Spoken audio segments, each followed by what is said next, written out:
Assalamualaikum warahmatullahi wabarakatuh. Kami dari kelompok 9 akan mempresentasikan mengenai tata tulis karya ilmiah. Kelompok 5 beranggotakan 5 orang, yaitu Risma Dwi Savitri, Rizkyana Ramadanti, Ariska Wahyuigati, Shelter Hita Dosiahaan, dan juga Agnia Al-Kautsar.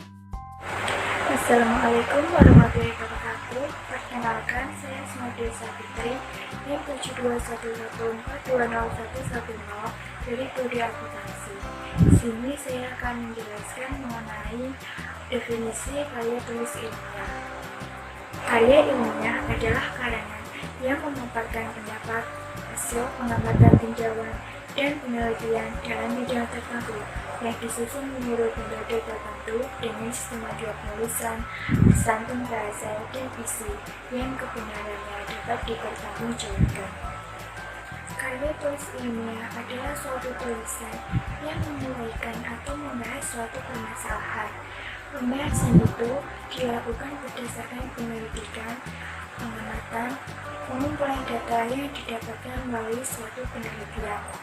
Karya tulis ilmiah melalui penelitian ini mempergunakan metode ilmiah yang sistematis untuk memperoleh jawaban secara ilmiah terhadap permasalahan yang akan diteliti. Untuk memperjelas jawaban ilmiah berdasarkan penelitian, penulisan karya tulis ilmiah hanya dapat dilakukan sesudah timbul suatu masalah yang kemudian dibahas melalui penelitian dan kesimpulan dari penelitian tersebut. Karya tulis ilmiah sebagai sarana komunikasi demi pengetahuan yang terbentuk dari tulisan sistematika dapat diterima oleh komunitas keilmuan melalui suatu sistematika penulisan yang disepakati. Dalam karya tulis ilmiah, ciri-ciri keilmiahan dari suatu karya harus dapat dipertanggungjawabkan secara empiris dan objektif. Karya tulis ilmiah atau KTI adalah hasil penelitian dan pengembangan, tinjauan, ulasan, kajian, atau pemikiran oleh perseorangan atau kelompok yang disajikan dalam bentuk tertulis dan disusun secara sistematis serta berlandaskan kaidah ilmiah. Pengertian karya tulis ilmiah menurut KBBI merupakan karya tulis yang dibuat menggunakan prinsip-prinsip ilmiah dan berdasarkan fakta, observasi, eksperimen, dan kajian pustaka. Pengertian karya tulis ilmiah menurut Wikipedia adalah laporan tertulis diterbitkan yang mengungkapkan hasil penelitian atau pengkajian yang dilakukan oleh seseorang atau tim dengan memenuhi kaidah serta etika keilmuan yang ditaati oleh masyarakat keilmuan. Terdapat juga pengertian karya tulis ilmiah menurut para ahli. Di antaranya, yang pertama, menurut Brotawojoyo, karya ilmiah merupakan karangan ilmu pengetahuan yang menampilkan fakta dan dibuat dengan menggunakan metodologi penulisan yang baik dan benar. Yang kedua, menurut Eko Susilo M, karya ilmiah merupakan suatu tulisan ataupun karangan yang didapatkan sesuai dengan sifat keilmuannya dan didasari dari berbagai hasil pengamatan, penelitian, dan peninjauan terhadap bidang ilmu tertentu yang disusun dengan menggunakan metode tertentu dengan memperhatikan sistematika penulisan yang baik dan santun serta dapat dipertanggungjawabkan keilmiahannya. Yang ketiga, menurut Johannes, karya ilmiah merupakan karangan ilmiah yang ditujukan untuk masyarakat tertentu ataupun profesional yang biasanya bersifat karya ilmiah tinggi. Yang keempat, menurut Harry Firman, karya ilmiah merupakan laporan berupa tulisan yang dipublikasikan ataupun dipaparkan dari hasil pengkajian ataupun penelitian yang telah dilakukan, yang dalam penulisannya memperhatikan kaidah dan etika keilmuan yang berlaku di masyarakat keilmuan. Dan yang kelima, menurut Dr. Andes Tato Juroto dan Dr. Bambang Supriyadi, pengertian karya ilmiah adalah serangkaian kegiatan penulisan yang berlandaskan pada hasil penelitian yang disusun secara sistematis, mengikuti metodologi ilmiah yang bertujuan untuk mendapatkan jawaban ilmiah dari suatu permasalahan. Selanjutnya yaitu karakteristik karya tulis ilmiah. Adapun beberapa karakteristik karya tulis ilmiah diantaranya sebagai berikut. Yang pertama, logis. Maksudnya yaitu setiap tulisan pada karya ilmiah dapat diterima oleh akal sehat. Jadi tulisannya dapat dibuktikan kebenarannya. Yang kedua, data yang jelas. Data pada karya ilmiah yang dijadikan bahan penelitian harus jelas sesuai dengan fakta yang ada. Misal, meneliti sebuah zat A. Ketika dilakukan sejumlah penelitian dengan penambahan zat B akan membentuk reaksi apa saja. Reaksi ini kemudian disampaikan di dalam karya ilmiah tanpa dikurangi maupun ditambahkan. Yang ketiga, objektif. Isinya ditulis secara benar sesuai fakta yang ada tanpa merekayasa atau mengada-ngada. Yang keempat, sistematis. Penulisan maupun penyajiannya disajikan secara tersusun atau teratur sesuai prosedur yang berlaku. Yang kelima, pembahasannya tuntas dan menyeluruh. Selain disusun secara sistematis, pembahasan mengenai permasalahan dan pemecahannya dibahas secara tuntas dan menyeluruh, sehingga pembaca dapat memahami maksud dari karya tulis ilmiah tersebut. Yang keenam, menggunakan bahasa yang baku. Bahasa yang digunakan ialah bahasa yang baku, yaitu sesuai dengan bahasa standar yang benar, seperti ejaan yang disempurnakan atau IGD. Dan yang terakhir, dapat diuji kebenarannya. Masalah yang dibahas dan juga pemecahan masalah tersebut dapat diuji kebenarannya, jadi tidak mengada-ngada. Permasalahan yang dibahas dan hasil pemecahannya dapat dilakukan percobaan, sehingga kebenarannya bisa dibuktikan. Memahami apa saja yang perlu dilakukan dalam penulisan karya ilmiah sesuai karakteristik tersebut sangat penting, sehingga isi karya ilmiah memang bisa diterima sekaligus dibuktikan, kemudian diterapkan. Perbedaan karya tulis ilmiah. Karya tulis ilmiah adalah karya tulis yang dibuat berdasarkan fakta, hasil penelitian. Penulisan karya ilmiah menggunakan metode karya ilmiah yang baku. Contoh karya ilmiah yaitu tesis, skripsi, makalah, dan hasil penelitian lainnya. Karya non-ilmiah adalah karya tulis yang dibuat tidak berdasarkan fakta, melainkan bersifat fiktif dan subjektif. Penulisannya berdasarkan metode jenis karangan non-ilmiah, contohnya cerpen, novel, puisi, pantun, dongeng, dan lainnya. Perbedaan karya ilmiah dan non-ilmiah yaitu karya ilmiah bersifat objektif dan faktual berdasarkan fakta yang ada, sedangkan karya non-ilmiah bersifat subjektif dan fiktif atau berdasarkan imajinasi penulis. Yang kedua, karya ilmiah tidak bersifat persuasif, sedangkan karya non-ilmiah bersifat persuasif dan dapat merangsang imajinasi pembaca. Yang ketiga, karya ilmiah disusun demi kepentingan pribadi, sedangkan karya non-ilmiah disusun demi kepentingan seni dan kepuasan batin penulisnya. Selanjutnya, karya ilmiah mengandalkan analisis dan hipotesis, sedangkan karya non-ilmiah tidak. Yang selanjutnya, gaya bahasa karya ilmiah cenderung formal atau baku dan lugas, sedangkan karya non-ilmiah gaya bahasanya cenderung sastrawi dan berkias. Yang terakhir, dari segi penulisannya, karya ilmiah ditulis dengan metode penulisan ilmiah, sedangkan karya non-ilmiah ditulis berdasarkan gaya penulisan jenis karangan non-ilmiahnya. Teknik dan cara penulisan karya ilmiah. Pertama, spasi atau jarak baris penulisan. Spasi dalam pengetikan diatur antara judul bab ke subbab 3 spasi. Jarak antara subbab dengan baris berikutnya berjarak 2,5 spasi. Ketiga, jarak antara baris satu dengan baris lainnya dalam teks berjarak 2 spasi. Adapun baris antara nomor halaman dengan baris teks berjarak 2 spasi. Yang kedua, ukuran margin atau batas tepi. Margin kiri dari tepi kertas sebelah kiri ke teks naskah 4 cm. 2. Margin kanan dari tepi kertas sebelah kanan ke teks naskah 3 cm.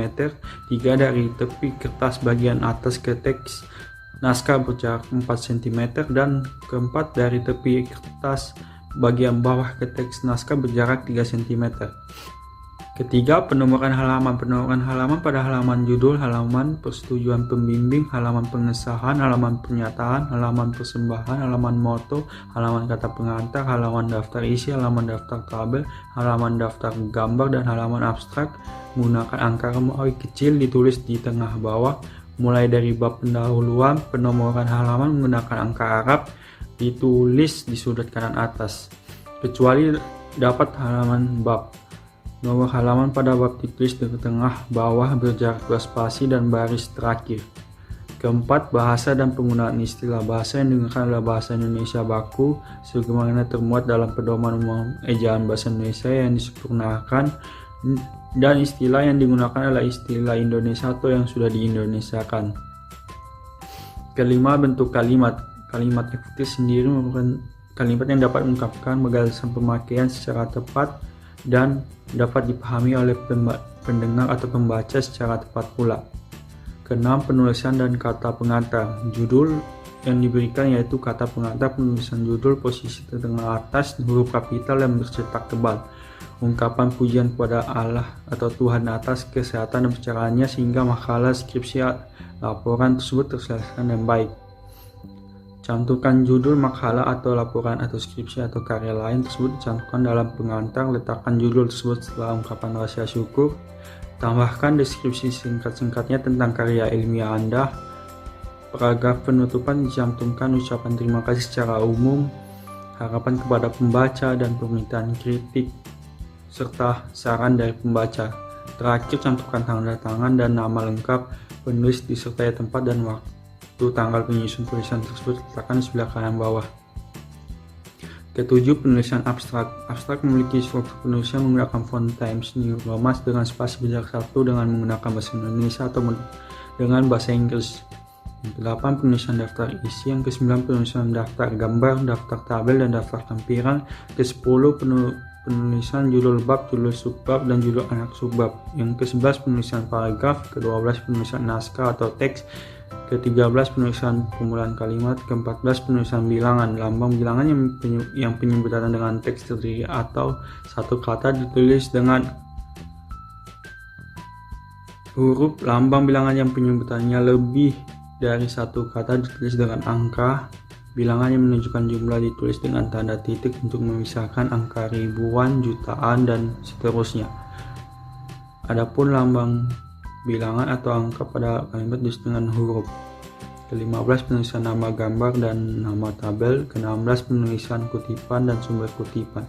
Bahasa penulisan skripsi harus disimpan sebelum penulisan dimulai. Bahan-bahan yang diperoleh dan dijadikan acuan atau kutipan wajib ditunjukkan sebagai bukti pada saat ujian pendadaraan. Jumlah referensi minimal yang dijadikan acuan kutipan 15 referensi dari berbagai sumber. Ke-17, penulisan daftar pustaka. Ketentuan umum tentang tata cara penulisan karya tulis ilmiah. Kesepakatan umum tentang tata cara penulisan meliputi ukuran dan batas tepi kertas, penulisan format halaman, format dan besar huruf, spasi, tanda baca, pembuatan daftar, penggunaan bahasa asing dalam bahasa tulis, dan hal-hal yang berkaitan dengan penampilan dan karakter penulisan. Bagian A, tentang ukuran dan tepi kertas. Ukuran kertas yang disepakati untuk suatu tulisan ilmiah adalah ukuran kertas internasional, yaitu A4. Dengan batas tepi atas badan tulisan adalah 2,5 cm dari tepi atas kertas. Lalu batas bawah badan tulisan adalah 2,5 cm dari tepi bawah kertas. Batas kanan badan tulisan adalah 2,5 cm dari tepi kanan kertas. Dan batas kiri badan tulisan adalah 3 cm dari tepi kiri kertas. Tulisan hanya terdapat pada salah satu muka dari kertas dan tidak ditulis pada kedua muka kertas atau bolak-balik. Bagian B, format halaman dan tanda baca. Penulisan format halaman mengikuti kaidah penulisan umum karya tulis ilmiah, yaitu dengan ketentuan 1. Jenis huruf untuk penulisan halaman adalah Times New Roman Standard, bukan bold atau italic, ukuran 12 poin. 2. Jenis huruf untuk badan tulisan adalah Times New Roman Standard, bukan bold atau italic, dengan ukuran 12 poin dan dengan spasi ganda atau 2 spasi. 3. Penulisan bab adalah dengan angka Romawi 1, 2, 3, 4, dan seterusnya dengan jenis huruf Times New Roman Bold dengan ukuran 12 poin. Keterangan bab seperti pendahuluan, tinjauan pustaka, dan seterusnya diletakkan di bawah tulisan bab dengan jenis huruf yang sama dengan tulisan bab. 4. Subbab dan sub-subbab dan hierarki berikutnya ditulis dengan format seperti yang tampak pada slide PPT ini. 5. Halaman sampul depan tidak diberi nomor halaman. 6. Halaman pertama adalah halaman judul dalam, walaupun halaman judul dalam dianggap halaman pertama, tetapi nomor halaman tidak perlu dicantumkan pada halaman judul depan. 7. Halaman kedua adalah halaman persetujuan atau halaman pengesahan yang berisi tanda tangan pembimbing. Format halaman ditulis dengan angka Romawi kecil, yaitu 2, dan diletakkan di posisi tengah atau center pada bagian bawah halaman atau footer. 8. Halaman berikutnya mengikuti format angka Romawi kecil dengan posisi yang sama dengan poin 3, yaitu dengan angka 3, 4, 5, dan seterusnya. Penulisan format ini digunakan untuk bagian awal dari dokumen karya tulis ilmiah yang terdiri dari daftar isi, daftar lampiran, daftar singkatan, daftar tabel, kata pengantar, dan seterusnya yang termasuk bagian awal. 9. Pada bagian isi karya tulis ilmiah yang diawali dengan bab 1 pendahuluan, format halaman berubah menggunakan angka Arab, yaitu 1, 2, 3, 4, dan seterusnya. Format penomoran halaman pertama setiap bab diletakkan di bawah tengah dari halaman. Halaman kedua dari bab diberi nomor halaman di pojok kiri bawah halaman. Contoh, bab 1 halaman 1 dituliskan di bawah tengah. Lalu halaman 2 ditulis di pojok kiri bawah. Selanjutnya bab 2, halaman pertama bab adalah halaman 3, ditulis di tengah bawah. Lalu halaman 4 dan selanjutnya hingga akhir bab 2 diletakkan di pojok kiri bawah. 10. Lampiran dan daftar pustaka.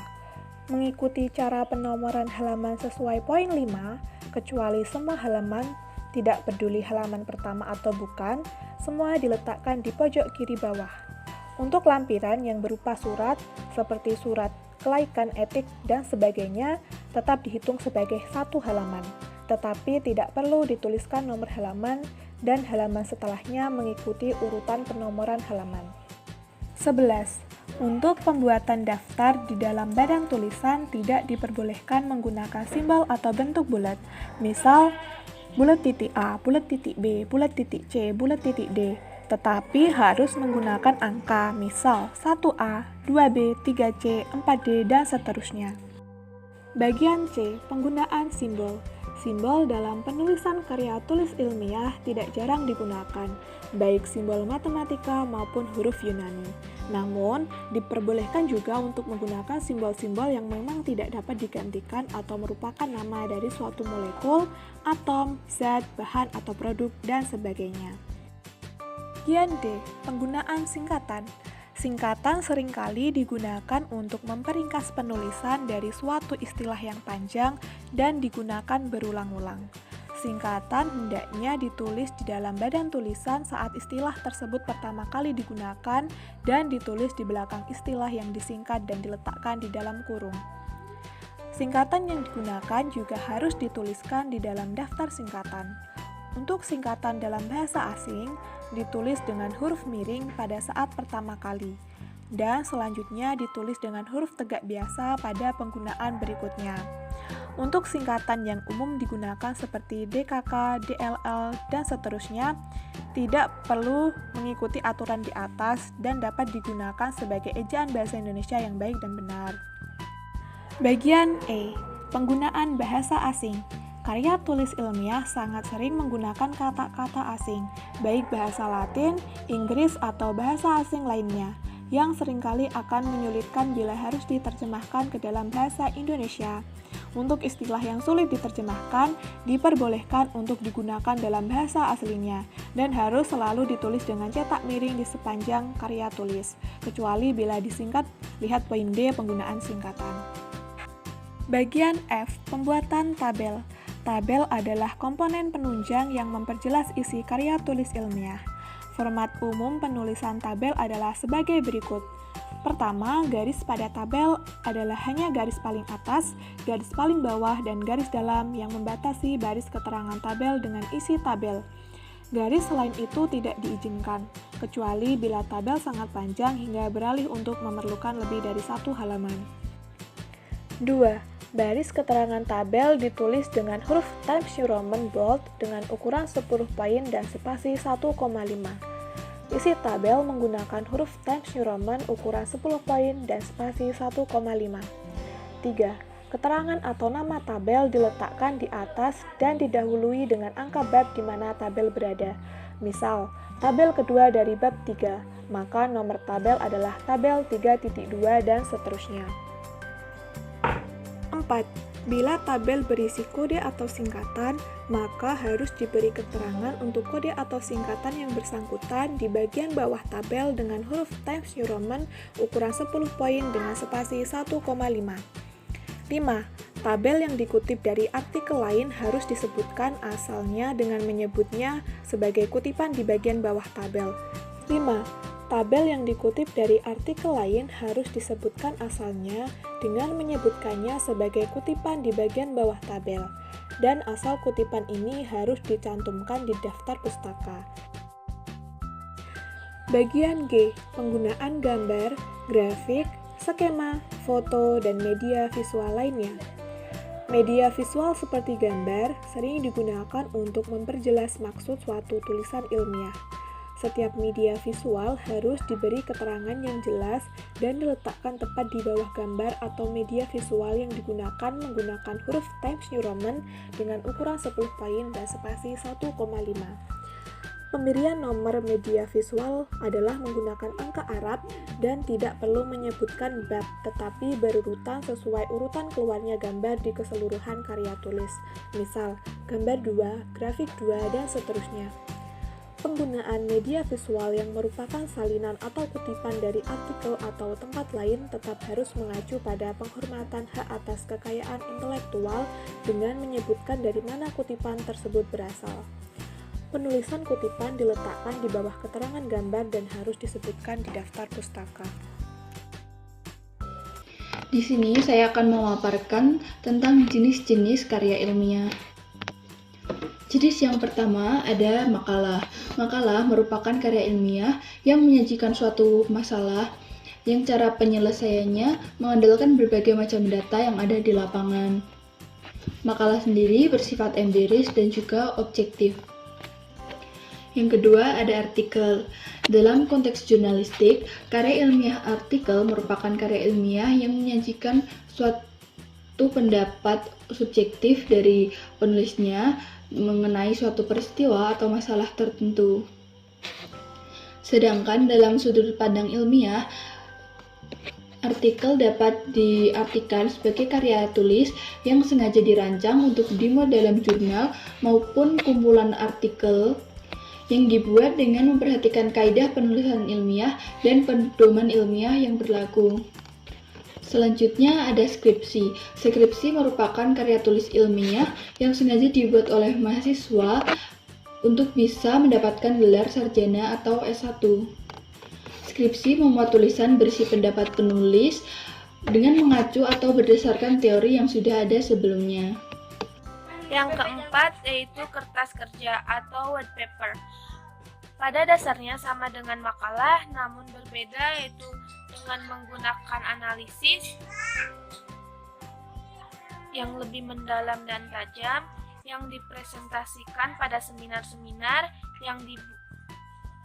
yang biasa dihadiri oleh para ilmuwan. Yang kelima yaitu tesis.